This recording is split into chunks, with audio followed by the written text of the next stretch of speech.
everyone, and welcome to the news for the week of November 28th. I am joined by Maxi once again, whom I have missed greatly. You were on vacation, right, Maxi?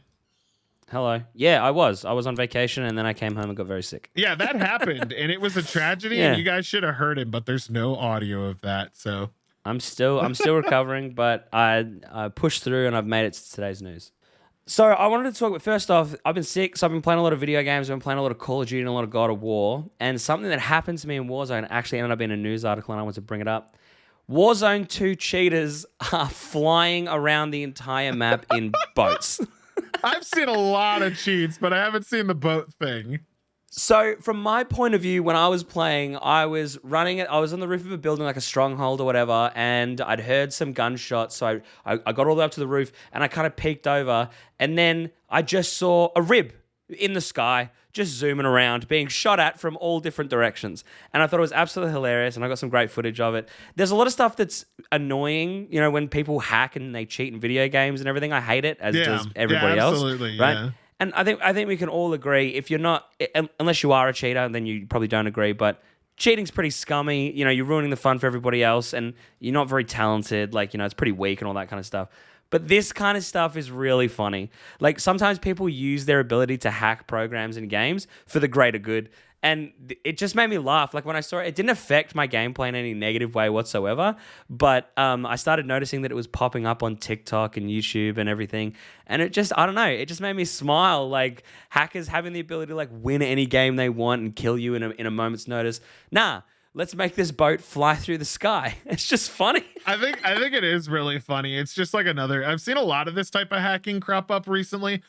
There was another like TikTok in the same vein I saw from Destiny 2, where people figured out now how to have infinite ammo. And there were just hackers going into games to shoot worms, like wiggle worms out of guns everywhere. And so just making hundreds and thousands of worms just rain down in games. And this just like ties into that. It's just like, I agree with you completely that normal hacking is really dumb and just ruins it for everyone. But honestly, if you could just be dumb and do really, really silly stuff like fly boats or duplicate funny things or spawn 100 cats or something like that. Yeah. Like, what's the harm, really? Because that improved everyone's day, I guarantee. Well, that's it. And it happened in the original Warzone for a while, where people were flying around cars, and that was really, really funny. And I think, like, the point of, like, when you're watching all these YouTube videos, like, everybody is enjoying it. Like, there's not one person that is like, well, what is this? This is so annoying. Or who feels like their fun is being ruined, because the people that are doing it for the most part aren't doing it to help themselves win games. They're just trying to get a laugh, and they succeeded. And like, as you can see by what's on the screen right now, like, it's funny. Like, it's just funny to see, like, in a military simulation video game, to see a military rib just floating around and just hundreds of people shooting at it at the same time. So I just stumbled across another thing in the same feed you linked me, where, like, just like you were saying, there's a guy flying not just a rib, they're flying like one of the patrol boats, and he's just going around to every player on the map and just inviting him into his boat, and there's just like 20 people in this boat soaring through the air. It's actually so funny. So yeah, look, hats off to him. Obviously, Activision's going to have to get rid of this at some point very soon. But if you've been lucky enough to spot this or participate in it, let me know, like, what happened. Like, you know, like, did you enjoy it? But other than that, look, hopefully these guys don't go on to make stuff that ruins the game for everybody else. Yeah, true. And that would be a darn pity. They got a lot of stuff to focus on right now. This is just more under the burning pile of stuff. Exactly. And I will say this, my experience with the latest Call of Duty has been pretty free of cheaters. I haven't really run into too many cheaters all that often. Sometimes you might run into someone you think, you closet cheating a little bit, but I haven't had someone flying around the map quick scoping me with a fully automatic, 50 cal sniper rifle. So, for the most part, they're doing a good job. This just seemed to have slipped through the cracks, but well, no harm. Hey, if you like the content on this channel, do us a favor and subscribe. We're trying to hit 50,000 subscribers in 2023, and every single one really helps. We really want this channel to succeed, and the only way for us to go the distance is if you help share what we do to others. Thanks. Next up, you might have seen the short that we put on the channel. By the way, we're starting to put a lot of shorts out. Go watch it. The reason why we're doing that is because they added the shorts tab, and now we can just start turning our content into multiple shorts and try to drive more eyes to the channel. But yeah, This article is about the FTC filing an antitrust lawsuit to block Microsoft's Activision purchase. And we thought this might happen. There's good arguments on both sides of the fence. You know, Microsoft saying, hey, we just want to acquire it. It doesn't give us too much control over the industry. And then Sony being like, hey, actually, you're kind of just looking at only a small part of your company as a whole when you're going to dominate like 90% of the market. And it's gone back and forth, but it does look like now the FTC has agreed with the opposite end of the argument, saying, hey, it might just give you way too much power over the industry. Did you see this coming, Maxi? I mean, I don't know if I saw it coming, and I have a controversial opinion about this. I don't give a shit. I don't care. I honestly don't care if Microsoft takes Call of Duty and makes it an exclusive. I wouldn't even care if Sony took it and made it an exclusive, right? In my opinion, Sony has had kind of a boost up on Call of Duty for years now. Like every single new COD that comes out, PlayStation players always get new DLC early, new guns early, and all that kind of stuff. And so as someone who plays on console, on Xbox or PC, it can be kind of frustrating sometimes. When I heard about Microsoft buying Activision Blizzard, I was kind of like, good. Like, you know what I mean? I didn't expect them to make it a full-on exclusive. I definitely didn't see that coming. And once they announced that, I kind of thought there'd be a bit of fight back. I think a lot of the arguments being made on both sides are kind of pathetic. It kind of reeks of like two kids arguing over marbles. Sony themselves have said that it would completely put the console market in Microsoft's favor, and then Microsoft turning around and saying Call of Duty isn't even that big of a game, it's not that big of a deal. Yeah, which Microsoft is a dumb came out statement, the other day. Yeah, Microsoft came out the other day and basically said Sony has all of these exclusives that push their consoles, which is 100% true. And to which Sony said, yeah, we have exclusives just like you have exclusives. And then Microsoft said, yeah, but your exclusives are better than ours. Yeah, it's really weird to see the back and forth. And to Sony's credit, they do build studios up from the ground up. They don't just go around buying a lot of these studios. Like, for example, they like FromSoft is a great example of that. Sony really pumped a lot of money into FromSoft specifically to do an exclusive. They didn't take like Dark Souls 1, 2, or 3 and make them exclusive. They were like, hey, we want a console platform seller. Let's make Bloodborne. And they let Bloodborne be a thing. But the FTC heard both sides of the arguments and pretty much decided that Microsoft's reasons weren't good enough. I don't know what specifically was said in these dispositions, but it definitely seems like the FTC did not agree with any of it. And it looks like they're going to be blocking it. And like, honestly, it'll be interesting to see how Microsoft responds and how Activision Blizzard responds. I think that the funniest part of this is that both companies have been put in this really weird position where they have to argue that their competitor is better than them. Yep. Like, that's what they're doing. Like, they're pointing fingers like, no, you guys are way more successful than us. You guys are way more successful. And they're kind of like shit talking themselves, which is really funny. Well, Sony's shit talking everyone, but we'll get to that. Yeah, exactly. But I will say this, though. Microsoft gaming chief Phil Spencer, who everybody knows is kind of like the daddy of the Xbox, has said and been quoted as saying that Call of Duty will remain on PlayStation as long as there's a PlayStation to ship to. So it doesn't sound like COD's going to be an exclusive. It just sounds like Microsoft is going to have the benefits that Sony's had for the last couple of years, which I kind of think is fair. Well, so again, I have a controversial opinion about that, and I'm sure there will be a couple of you who will disagree. Let's keep it civil, obviously. Yep. But yeah, look, I personally think that competition benefits the consumer, but exclusivity can sometimes be at the detriment because there are some people out there that can't afford multiple consoles or a PC as well as a console or something like that, you know? That's most people, actually. But the other thing is, Maxi, is recently Xbox came out in the public and offered Sony their only deal was like a 10-year contract before Call of Duty goes exclusive. So it does look like it's confirmed that Microsoft wants to make Call of Duty exclusive. 10 years is a lot, but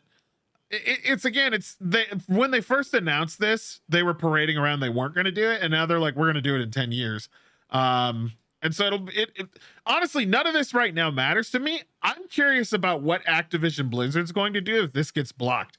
It is straight up 100% obvious that Bobby Kotick and the board of directors at Activision Blizzard did this move specifically to get out of the controversy and all the stuff that happened with the lawsuits and everything, because this came immediately after that. They basically saw how much of a dumpster fire everything was. They didn't want to have to deal with it anymore. And they were like, hey, let's just sell to Microsoft.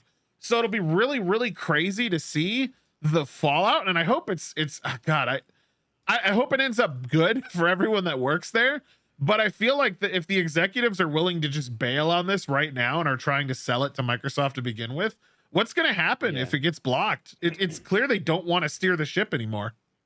Next up on the news, and tied to the previous article, we got Sony shitting on EA from a great height in the latest court documents. And this is something we just wanted to cover very briefly because it ties into what I said about Sony shitting on everything and everyone about this whole debacle. Basically, the TLDR is that Sony straight up said that Battlefield was crap, and developing any sort of thing that would be a general competitor to Call of Duty would take billions of dollars and years to do. And I feel like this kind of hurts people or like hurts in the worst of ways for a lot of people, because it's true. If you look at like what EA did with Battlefield 2042 and how much they're just destroying that franchise, it's kind of a low blow for Sony, but I mean an accurate blow for them to just come straight out and be like, look, there's nothing even close to Call of Duty. Look at Battlefield. Look how crap it is. Maxie, is this warranted? I think it was funny. It reminded me of like, have you seen that meme of 50 Cent talking about how he wakes up? Yeah. He looks at his computer and Floyd's like, fuck T.I., fuck Nelly, fuck 50. And he's like, I'm like, what did he say fuck me for? Like what the fuck? like, that's EA right now. EA's like, what the fuck, bro? I didn't do anything. Why are you yelling at us? It's so funny. It's true. In my opinion, Battlefield doesn't even come close to Call of Duty. It used to be you were a Battlefield player or you're a COD player. Like in the console days when we were all on Xbox 360 or PlayStation 3, right? Yep. Everyone was always either playing Battlefield or playing COD. But COD was always the pivot. Like it was always the king of the mountain, and Battlefield was trying to claw its way up there. But they just didn't have enough innovative ideas. A lot of their game launches came out really broken, really busted. Yep. And just overall, it just couldn't compete. Even the latest iteration, Battlefield 2042, every other month, I see someone posting a video being like, is it worth getting into Battlefield 2042 now? And the answer is always no. EA churns out garbage. That's what they do. That's what they've been doing for a really, really long time. And I feel bad for DICE, and I feel bad for Just look SA at the Command and Conquer series, dude. That was one of the best series, RTS series ever made. And then EA got a hold of like Westwood proper and just devoured it and destroyed it. And then we started getting awful games like mobile games and all these pay to win things. Mm-hmm. And there was a point, to its credit, where Battlefield was very close in competition with Call of Duty. But this is around like Battlefield 3 and early Battlefield 4 times. And then Battlefield 4 was kind of like the beginning of the end for Battlefield, because 4 came out. It was Battlefield Hardline. Yeah. Battlefield Hardline was like, everyone was like, what is this? Well, 4 was breaking consoles, remember? Like Mantle wasn't working on PC. 4 was crashing servers every 5 seconds, like when any of the Levolution worked. And that's when people started losing faith. And then, like you said, Hardline came out, and that was a miss. And then, you know, it's just been rough downhill since then with the bad UI changes, the horrible game directions, the lack of progression. So look, I think what Sony's saying is accurate, but so unnecessary. Yeah. Like, it's like literally like friendly fire like will not be tolerated. They're you know what I mean? Like, on top of I their tree throwing shit at people, like everyone. Yeah, and now is not the time, Sony. Like, you know, go after Microsoft and stuff like that. That's cool, but like just it literally was like, again, it reminds me of another video that I saw recently of a dude who's in a fight and then he randomly just starts swinging at a bystander, and it's like it looks like he just locks onto the wrong guy. It's like, what's happening? Like, why have you done this? Like, poor EA. I'm surprised EA hasn't fired back in whatever disillusioned way they're going that they would usually, but yeah, I think it's accurate. I think Sony's actually technically correct. I think a lot of the things they're saying are like kind of, you know, facts, but still like unnecessary. All right, as we all know, Twitter is on fire, right? Between Elon Musk laying people off, setting ultimatums, and then obviously relaunching Twitter's premium service again. Every single time you go on Twitter, there seems like a new issue. It's happened again. Elon Musk has hired a PlayStation 3 hacker to fix Twitter.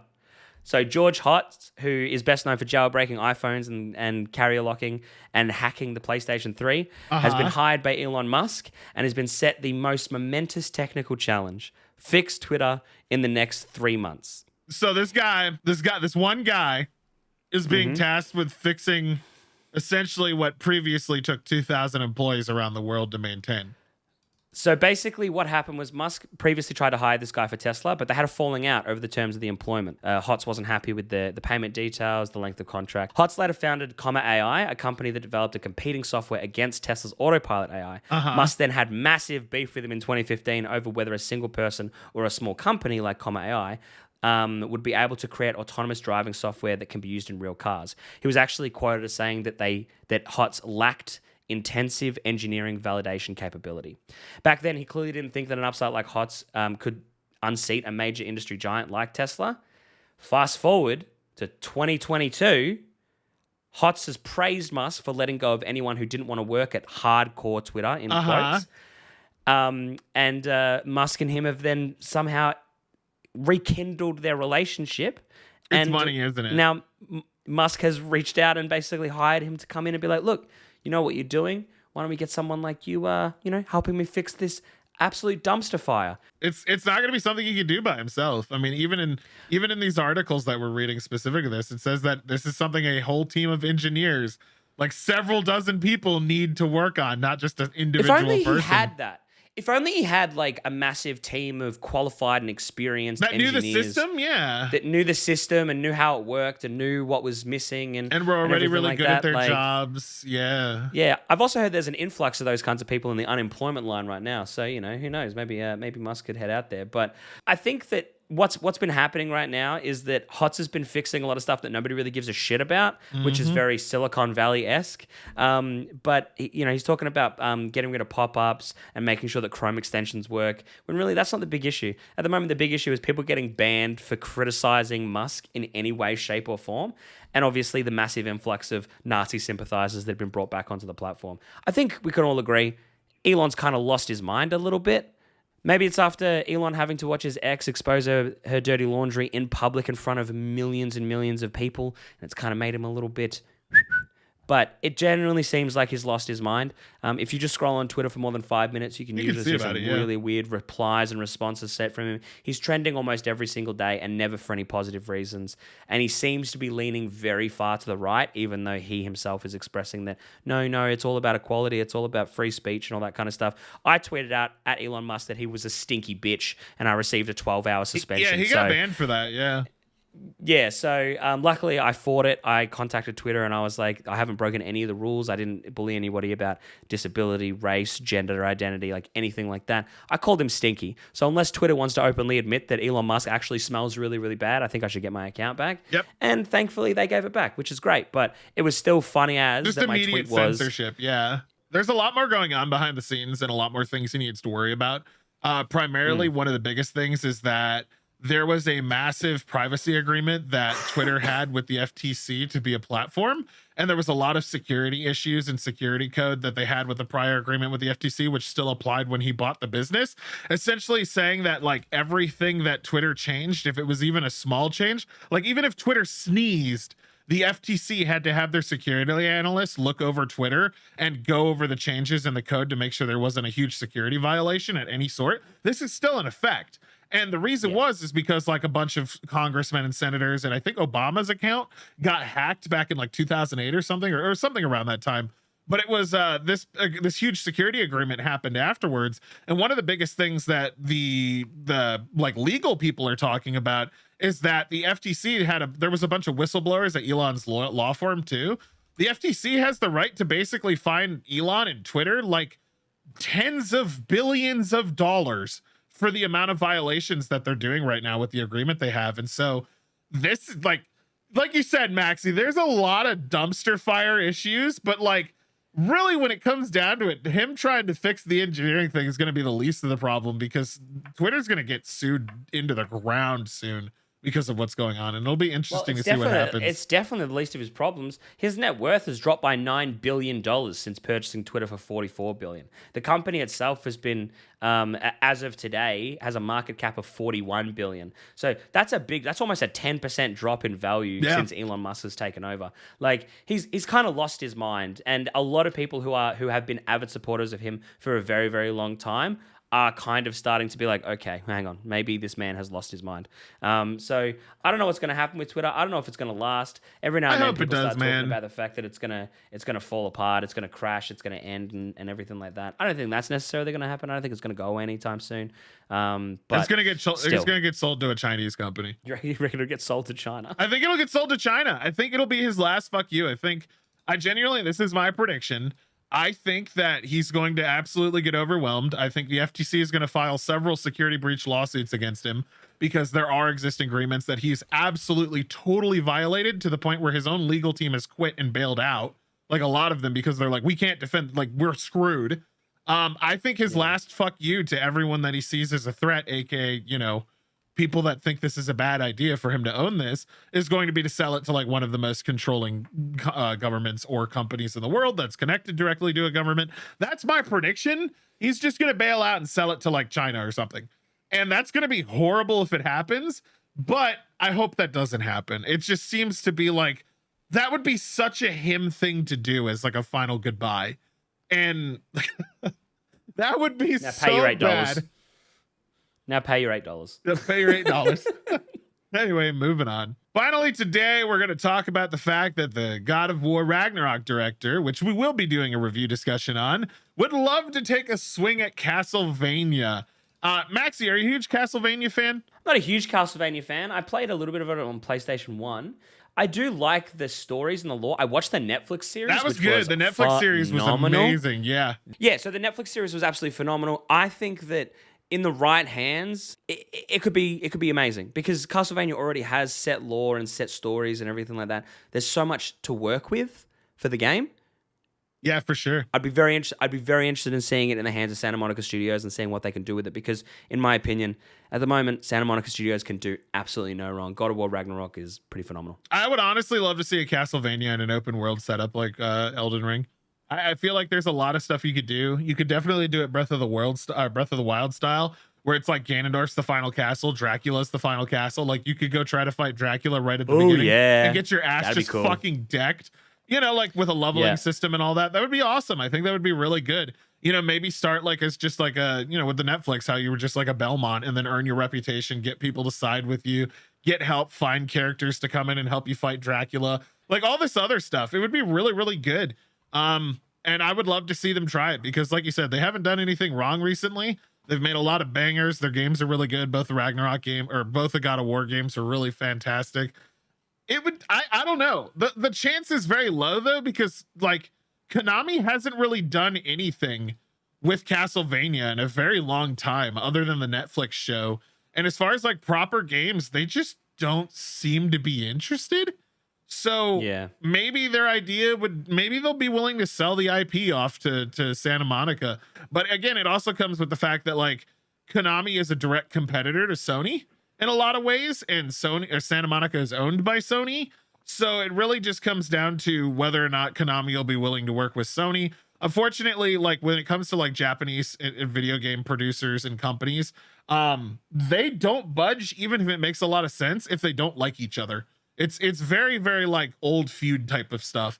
I hope it happens, and I would love to see it happen, but it's one of those things that could go either way, especially since we don't know what the two companies are thinking internally about one another. Yeah, who knows? But I think that it has the potential to be a pretty fantastic game. But it's all conjecture. It's all just a conversation from a little podcast. You know, so really, who knows if it'll actually happen? Do you need a moment, Maxi? My head kind of shut down a little bit there. Yeah, I noticed. That's why I'm asking if you need a moment. No, that's okay, I apologize. buddy. I was sitting here, I was listening to you, and I was reading the story at the same time, and then all the words stopped making sense. I'm going to put this in the video. All the words stopped making sense, and then you were basically like a peanut from that cartoon going... And I was just like, fuck. Like, I have no idea what's being said. I have to be completely honest. Like, I can tell when someone's brain disconnects, and yours fucking left, and I was like, are you having a stroke? I was genuinely I tried. You tried. You know what? It's what we said needed to be said, and that's a good way to end the news, is letting Maxi stroke out on the recording. You know, it's all right. It's all good. I love you anyway, Maxi. Maxi, I wonder if anybody's gonna pause the fucking video there and be like, "What the fuck happened to Max?" I'm sorry. I'm still sick. I'm sorry. Yeah, he's still sick. It's all crazy, but Maxi's here. He's doing his best. The news needs to be done. The news needs to be done. And honestly, with how your brain is right now, dude, this review we're recording for Ragnarok afterwards.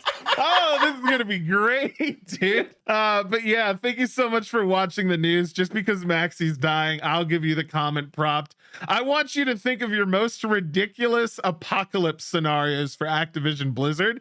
Like, what could could possibly go wrong in like the most extravagant ways when or if the FTC blocks the merger in the United States. Let us know down in the comments below. Talk about anything else. And thank you, Maxi, for your selfless sacrifice of doing the news with me while your brain is stopping. Thank you so much for watching. As always, this is Delrith and Maxi. Thank you so much for watching. And until the next video, we'll be seeing you. Bye. I usually do my bye in such a high voice. I'm not going to do it. Hang on. Bye. No, I can't do it. Bye. I can't do it. I can't do it. My range isn't there. Bye. All right, bye. There you go. That's better. I got there.